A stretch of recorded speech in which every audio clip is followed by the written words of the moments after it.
First of all, meet my guest. Aima OJ. So I'm having Aima because she moved from Lagos sometime last year from Abuja to Lagos, and Aima literally was giving me the story vibe of that Okon that lives village, and he goes to Lagos and he's like, I want to find greener pastures in Lagos, only for Okon to come to Lagos and sees that everybody's moving mad in this Lagos.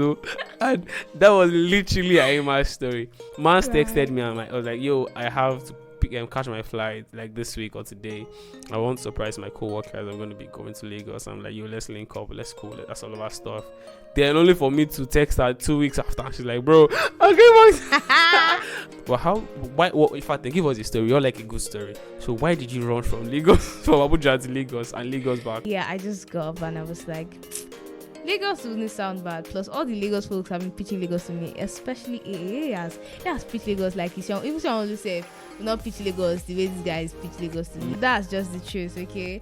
And I decided to, just give it a shot because I was like, I pissed this out for this Lagos set.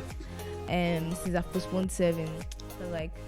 Plus, I'm a filmmaker, yeah, so I know that being a filmmaker in Lagos, I would grow faster. I'm not gonna lie, when she told me, I was like, yo, I was fucking excited because I was like, that's huge, my G. And only for me to discover, because at the time that she came to Lagos, I wasn't in Lagos. Yeah. So I'm like, okay, yo, I'm gonna be here in like 2 weeks. Chill for me. Let's link up. Let's talk. Let's see how we're gonna. Because for the longest time, I always wanted to be on the podcast. Right, and I'm like, yo, let's have a podcast and share and talk and all of that stuff. So now, my question is, please give us the story that made you pack your bags, book a flight back to Abuja. Well, when it comes to understanding yourself, self-awareness, I like to believe that I'm one of the very few people who are self-aware, and I should probably not be saying this in public, but I did quit. See all this thing they say about quitters never win. I did quit die. Did I tell you I came to win? I came to survive. The average Lagosian has some level of persistence or this ruggedness. Yeah, this rugged vibe, because we know that we literally grew up here. There's nothing you're gonna tell us that, yo, we don't have an option to bounce like she does. But what exactly happened? I came to Lagos for many reasons, and one of the first things I was served was breakfast when I came in. And as a lie, I've never been served breakfast. After that, I felt ill. Like I've not had a health crisis like in a long time, like that bad. Yeah, this crisis was so unexpected, and me in 2 days 70K I've dropped on me. I'm like, hold up. What sort of I from breakfast to breakfast? I'm like, yo, nigga, this is the point.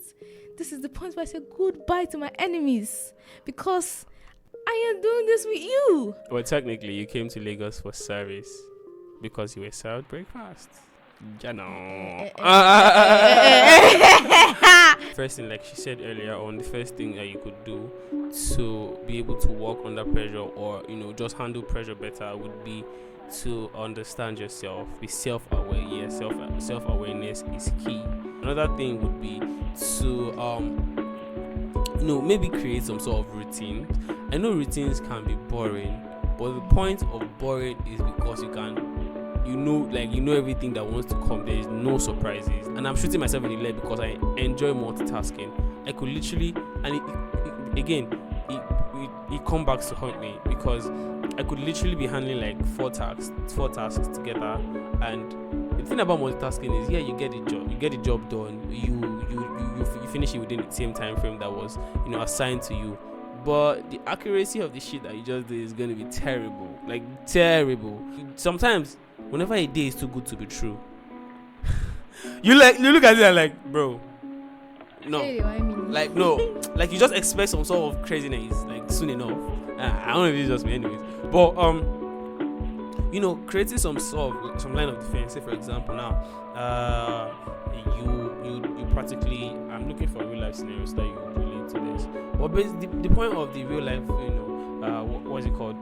Defense is that so that when something happens, you already have some sort of defense in place to counter it.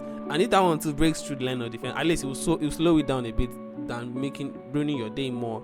See, this question, everybody in this life will come across this question, because whether or not you're a student, whether you're in working class, you will deal with pressure from assignments, for deadlines, for reports, for reviews, for what is it called, standoffs in the tech world. Like, it's crazy madness. And I think, like I said, you could apply some of the things that we've said so far. If there's anything that you feel like you also use to work with pressure, please and please, it would be so much appreciated. Drop a review. Let's share with other people. I don't know anything in this life. My GP, we just thank God for life. We thank God for life. That's the GP I graduated with. We thank God for life. Finally, have a support system. He's been trying to ignore that part. He knows that was a support system here right now. So have a support system. Okay. I think why. I think that is also very valid, because if she wasn't here, his breakdown would have happened now. If she was, I wouldn't even record the podcast. Like, but I don't know. Lady told me, Aima, you're about to see me vulnerable. Like, I wouldn't record a podcast, because like time and again I recorded a podcast on edge and I canceled. Like, very recently I canceled like an hour podcast because I'm like, bro, I was on edge. And I feel like I should not be projecting my emotions to people. Like, that is bad, because I'm like, I cannot make you have a body because I'm having a body, no matter how innocent minded that could have been. I'm putting out a GoFundMe link and I'm sending it as a broadcast message. The money must be complete. Support system, come through. So let me not see what I want to say. This is internet. Well, but yes, I know if I want to do something, if I want to get something, I don't think twice. You know how people used to think, I don't dare think twice. If there's anything that you want to do, this is the year of doing. Right? And I'm also doing it. I'm trying it. I don't necessarily put myself out there a lot when it comes to doing things, meeting people, going out. Bro, I'll literally be in my house, talk to my microphone, of which, Emma, you do realize that there's going to be a video and you are touching me on the social media platform. She's trying to. Let me even tell you the theme for 2020. If you have not heard it, the theme for 2020 is serve or get served. Whatever you make of it, that's life for you. Damn. Now, if I'm being very honest, when I entered Lagos, I first job breakfast. No, let's cut this part out.